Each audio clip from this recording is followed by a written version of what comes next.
Hey there, Detroit sports fanatics. I'm Taylor Phillips, and welcome to episode 75 of Taylor's Detroit Sports on Spreaker, also on iHeartRadio. I'm Taylor Phillips. You can add me on Facebook as that name. Also, like my Facebook page, Taylor Phillips' Detroit Sports page. Join my Facebook group, Taylor Phillips' Detroit Sports Group. And follow me on Twitter at DT2Phillips. Lots to cover here tonight.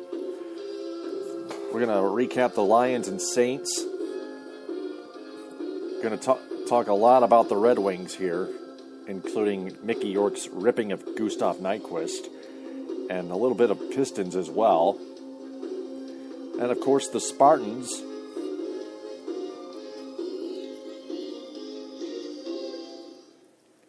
And other college football scores.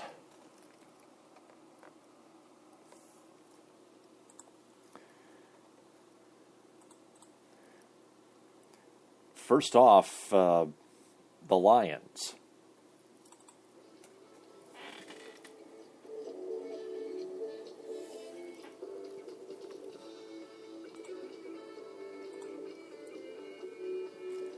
They get a 24-23 comeback win over the New Orleans Saints at Ford Field to improve to 5-2.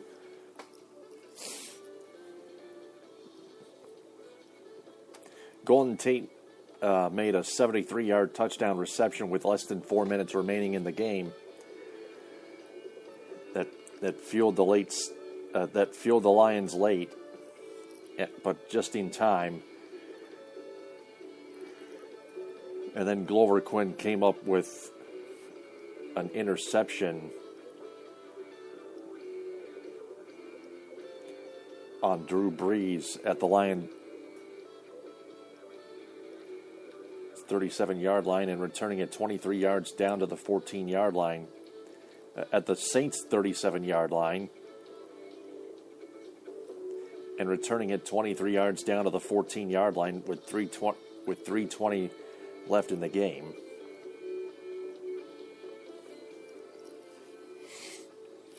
Tim Twentyman wrote that wrong. That's okay.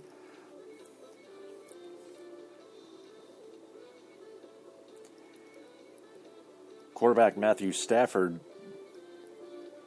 threw the game-winning touchdown pass to Corey Fuller with the game-winning extra point good.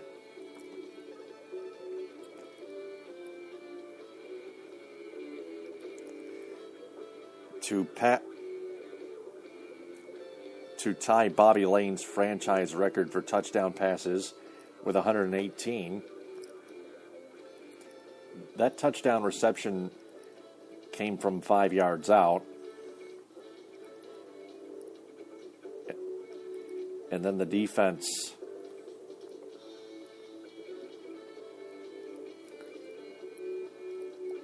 almost held Drew Brees and his offense to a quick 4 and out, but Drew Brees used his feet and carried himself to a first down, but on a 4th and 3 a bit later on, Drew Brees threw an incomplete pass, and Sean Payton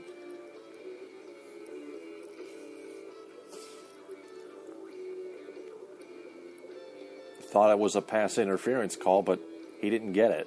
He didn't get any flags.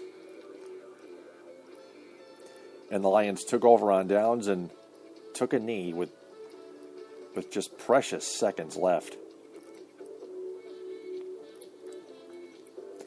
Darius Slay broke up the play by putting a hand on it on that pass, and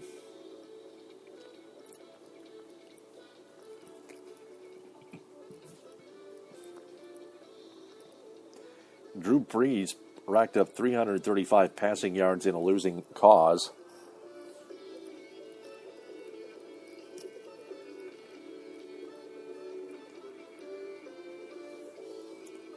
The Lions' running game only gained 59 yards on 24 rushing attempts.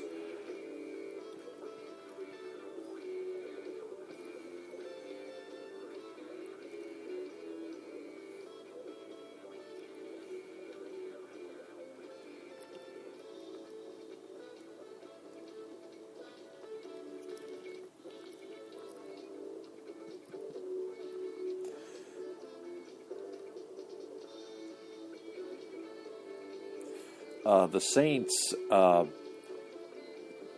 kicked in a field goal to make it 23-10 a bit earlier in the fourth quarter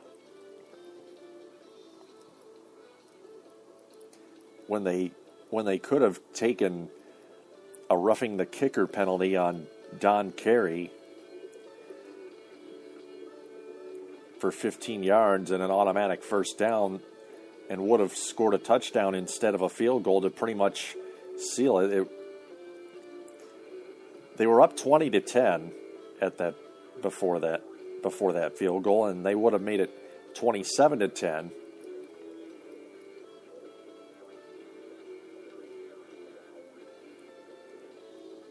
To pretty much seal it, considering how awful the offense was before they came back and won it for Detroit.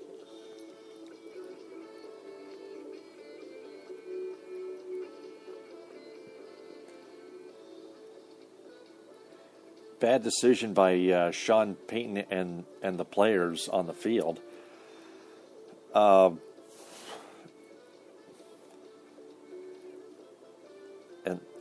I think that's another one of the keys that one of the keys to the Saints losing that one and the Lions winning that one. Lions improved to 5-2, like I mentioned before. Saints now dropped at 2-4. The Lions play the Atlanta Falcons, the 2-4, the 2-5 Atlanta Falcons in London, England, overseas, Sunday at 9:30 a.m. Eastern Time.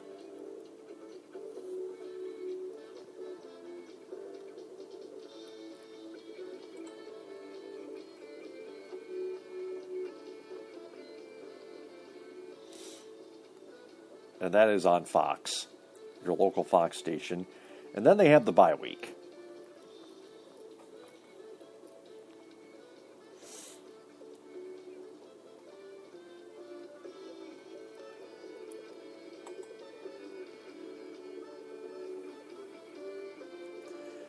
By the way, they have signed tight end Kellen Davis, a veteran,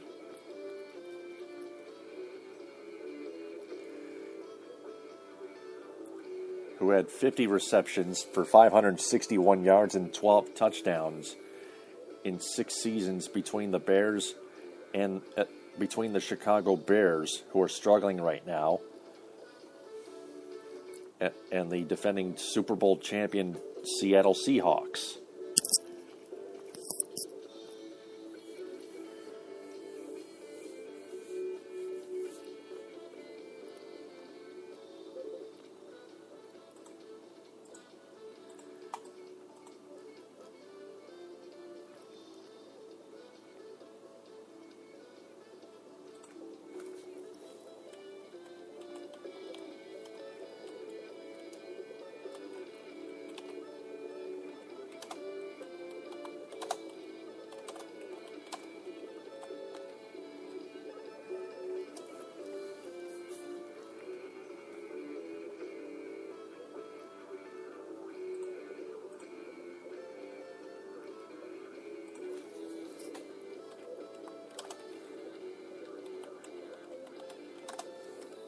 See here.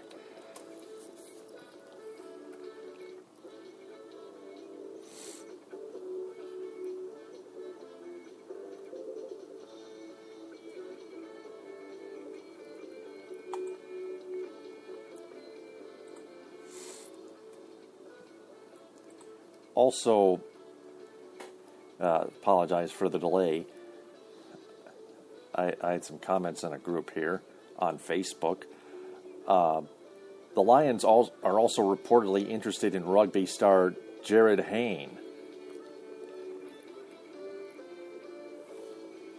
a National Rugby League star. The Lions' interest sparked by running back Reggie Bush, who met Hayne during a promotional trip to Australia over the summer. Lions coach Jim Caldwell said Monday he had heard of Hayne but had no other knowledge of the Lions' possible interest.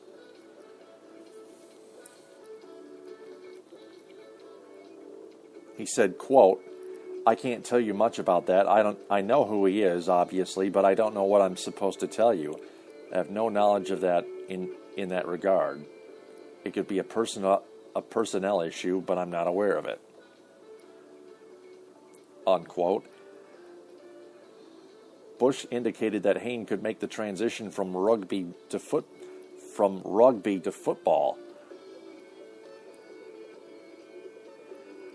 Reggie Bush quoted, "He actually looks like an NFL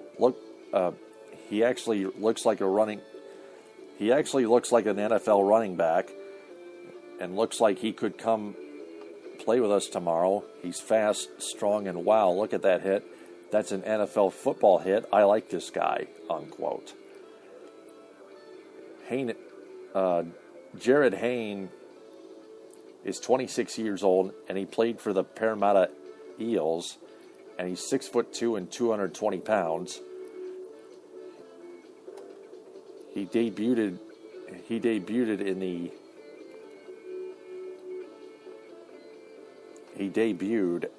in the NRL, the National Rugby League, with the Eels in 2006. He announced last Wednesday he would leave the NRL to pursue an NFL career. The Guardian said Hayne flew to the United States on Sunday.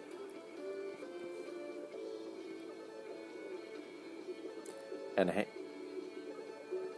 the Guardian said, "We'll take it," quote, "we'll take it week by week and see whether I'm at." Haynes said, "We'll take it week by week and see whether I'm at it, where I'm at, and whether I'm in that condition to progress for a trial or not. If we go down that avenue, then so be it. But the overall plan is for 12 months and to do as much training as I can, and to prepare and learn all the routes, learn all the schemes. I just want to get the basics down pat." I think the Lions need him. Speaking of overseas players, remember that Norwegian soccer kicking guy, or talented football kicking guy, Havard Kickalicious Rugland? They sure could pick him. They sure could think about picking him up too. Matt Prater was 1 for 1 with a 21-yard field goal, but it had to clank off the upright before going through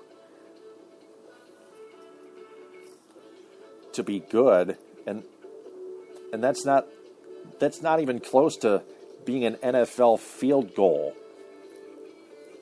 That field goal was not even close to being NFL caliber.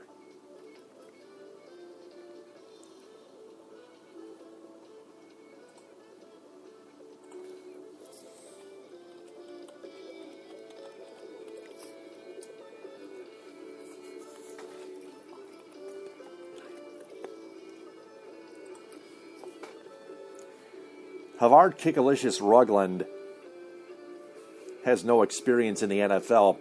So what? He has the kicking skills, and he has the leg, and he has the accuracy.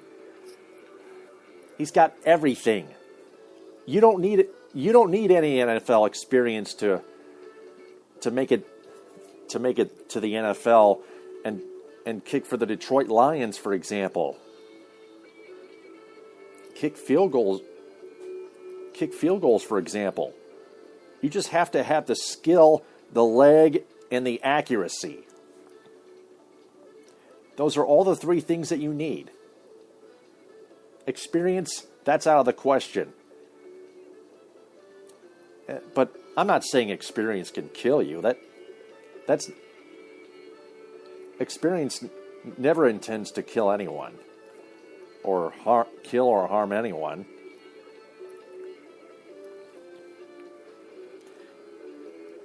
Hey, if you have experience, that's good too, but you don't necessarily need that.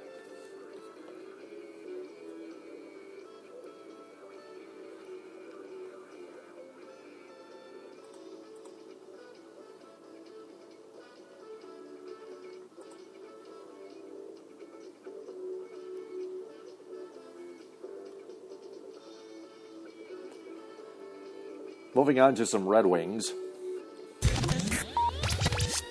They sweep the Maple Leafs in the home-and-home set with a 4-1 victory in Toronto on Friday and a 1-0 overtime victory on Saturday at Joe Louis Arena, Hockey Town.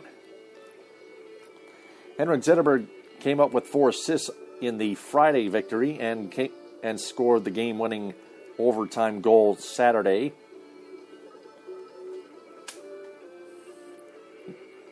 Right next to the Detroit River.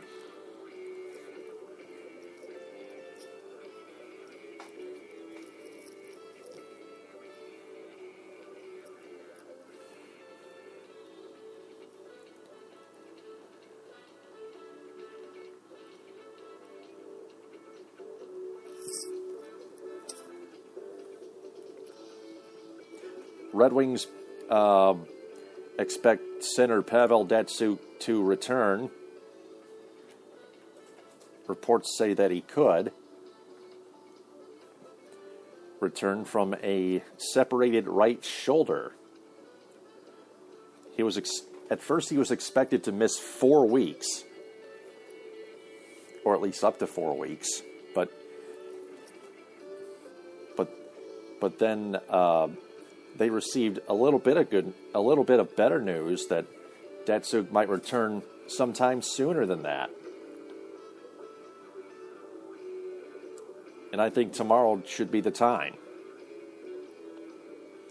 They need Datsyuk.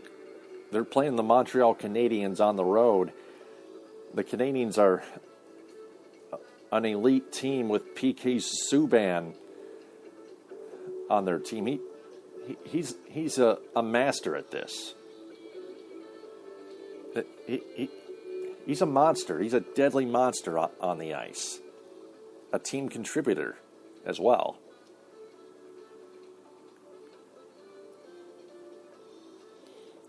So the Red Wings will have to play more disciplined hockey.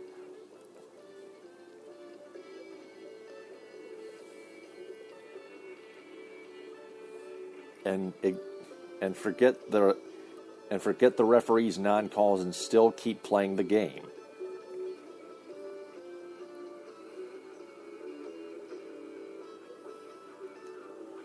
I also want to touch on something.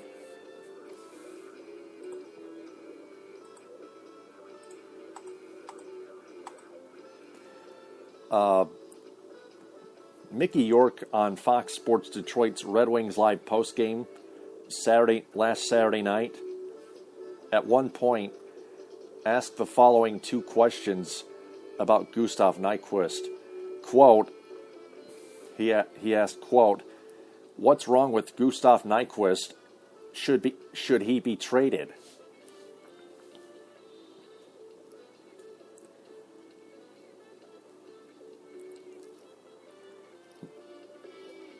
If anybody said Mickey York was joking, I would hardly believe him. If Mickey York just likes to joke around on the air, it sounds wrong. Especially if Mickey York was...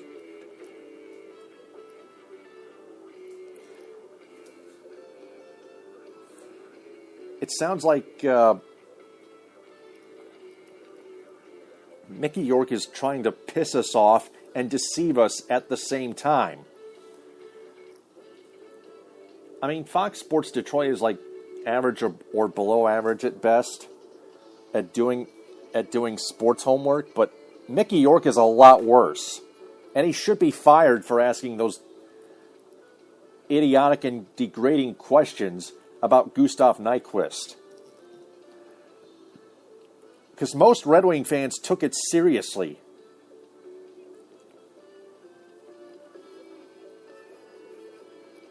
Mickey York hates the fans. Almost the same way 97 won the tickets, Mike Valenti hates them. He treats, they just about equally, both Mickey York and Mike Valenti treat their audiences like, quote, idiots, quote.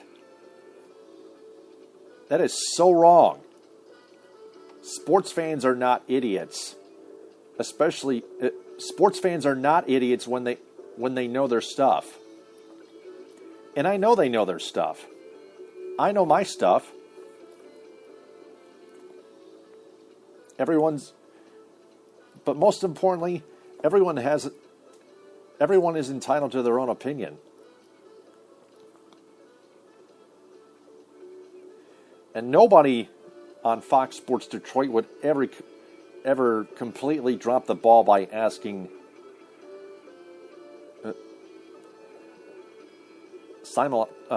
simultaneously asking those kind of moronic questions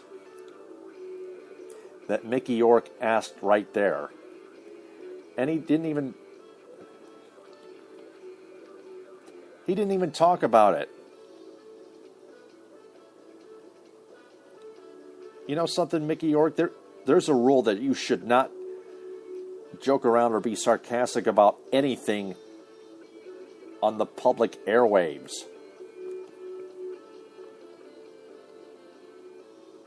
Especially just to piss your audience right off. Mickey York, I think you should piss off. And leave and don't ever come back to Fox Sports Detroit. Get your ass fired. Now. Everybody on Fox Sports Detroit is way better than you, and you know that. They're way better than you will ever be.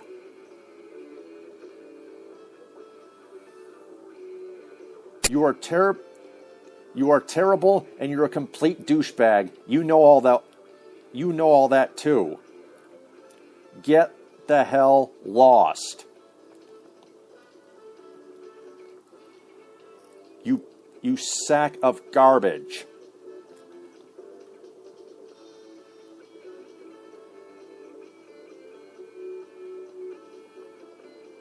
Heck, even Lindsay Hayes can do a better job. I mean, she's got like a year in, but she treats her audience nicely, and she knows her stuff.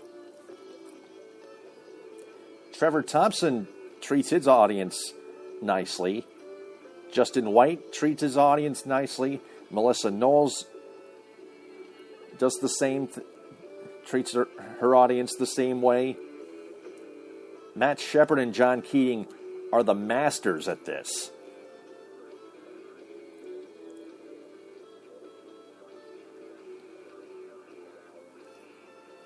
They are never, ever jokers and sarcastic people on the air like Mickey York it is.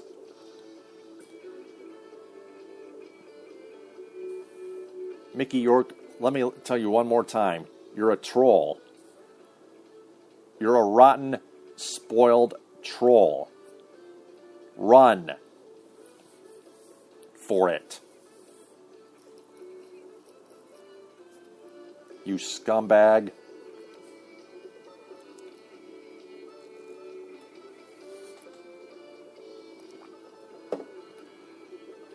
The reason I'm ripping Mickey York is because Gustav Nyquist is a great player and a valuable asset to the Detroit Red Wings. That's the worst part about Mickey York's sarcastic and dumb and degrading questions. The Red Wings need Gustav Nyquist, and they will never trade him.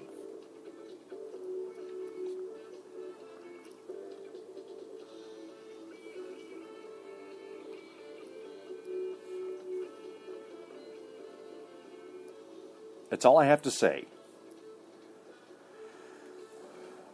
Glad Stephen Weiss made it back to the roster. He's just getting warmed up. It was only one.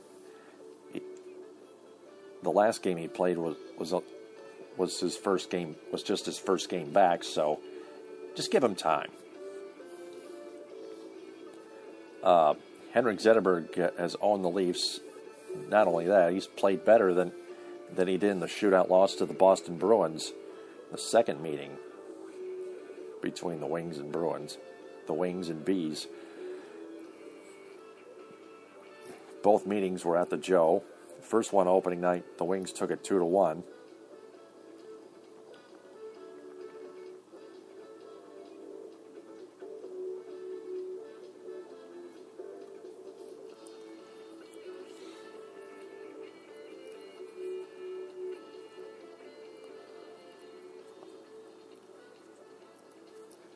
Anyway, going on to the Pistons.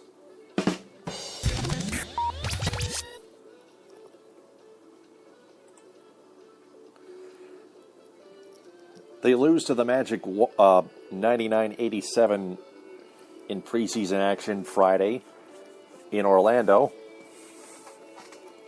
Then in another preseason game, they beat the Hawks 104-100 in Atlanta Saturday. They have off until Thursday when they wrap up their preseason at the Palace against the Philadelphia 76ers. I just got word that the Pistons have cut 4 players. The former number 2 overall draft pick of the Memphis Grizzlies, Hasheem Thabeet, Brian Cook, Josh Bostic, and Lorenzo Brown. All 4 players were on non-guaranteed deals.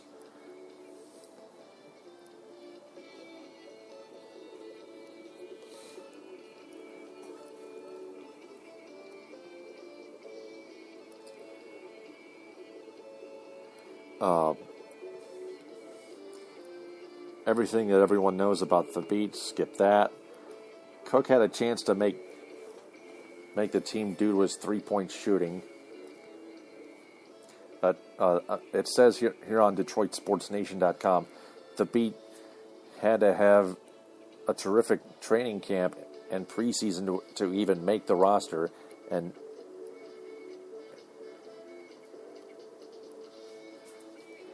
neither of those things happened, obviously.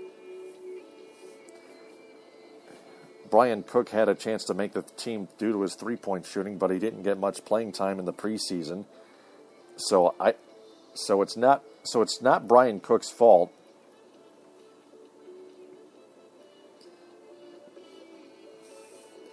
Bostic and Brown had the same issue, little to nothing preseason playing time.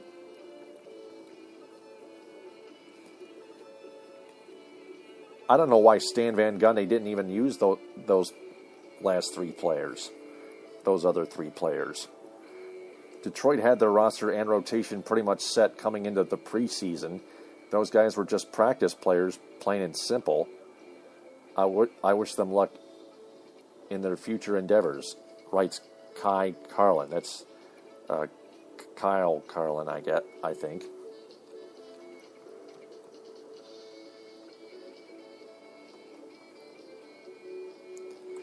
So you can catch all Pistons preseason and regular season and postseason games in the Detroit area from Royal Oak on Detroit Sports 105.1, WMGC FM, and HD1. Going to the Spartans now.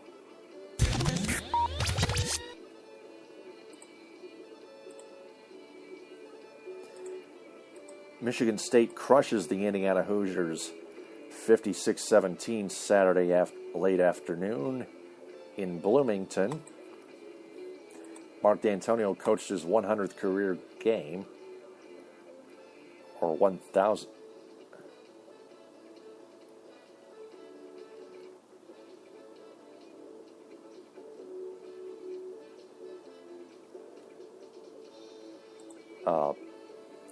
Yeah,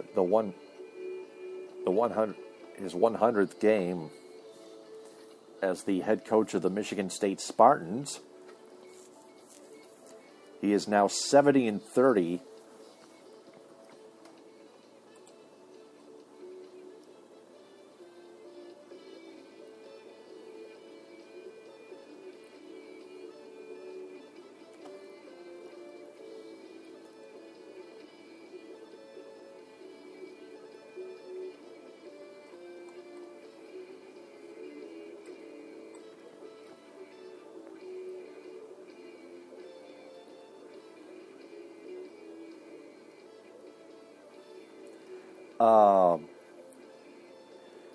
Connor Cook, the quarterback for MSU, finished 24 of 32 passing for 332 yards, 3 touchdowns, and 1 interception.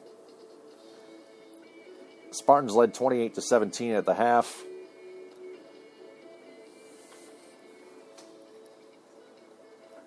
After scoring a 68-yard touchdown drive out of the 2-minute offense.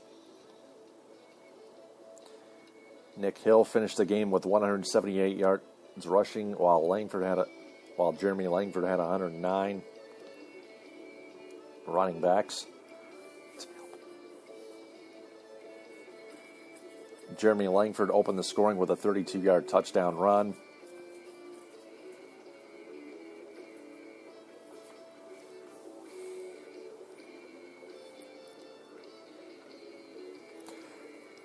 And then scored an 8-yard touchdown run following a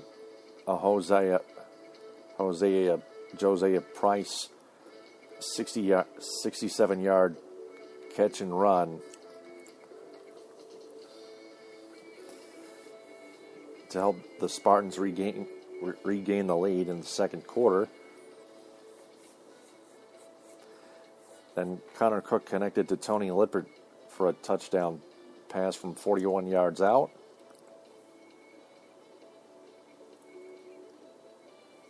And Nick Hill capped the scoring with a career-long 76-yard touchdown run in the fourth quarter. The Spartans just could not stop pancaking the Indiana Hoosiers. They are ready to pancake the Michigan Wolverines, in my opinion.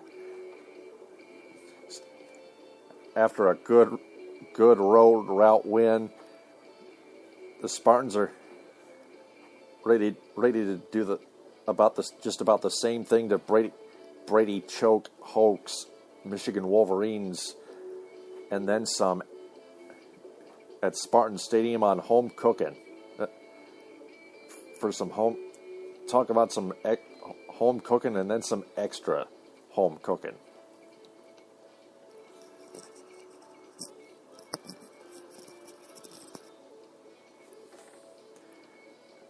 That game starts this Saturday at 3:30 on ABC.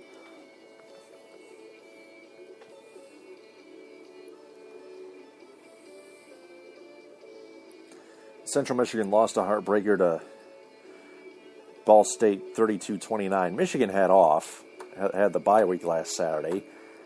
Eastern Michigan got roughed up by the UMass Minutemen to the Eagles, 36-14. Chippewas play at Buffalo next. The Western Michigan Broncos doubled up the Bowling Green Falcons, 26-14.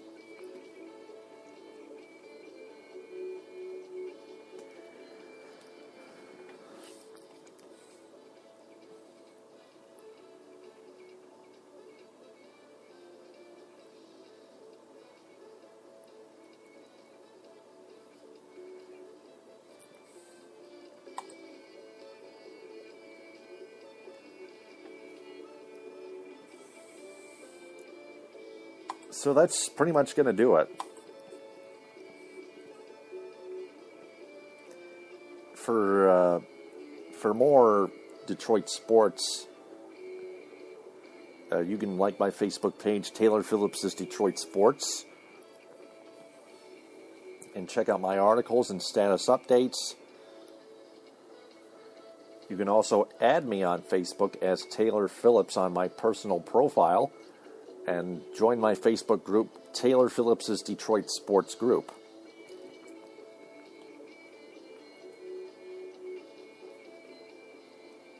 Also, you can follow me on Twitter at DT2Phillips.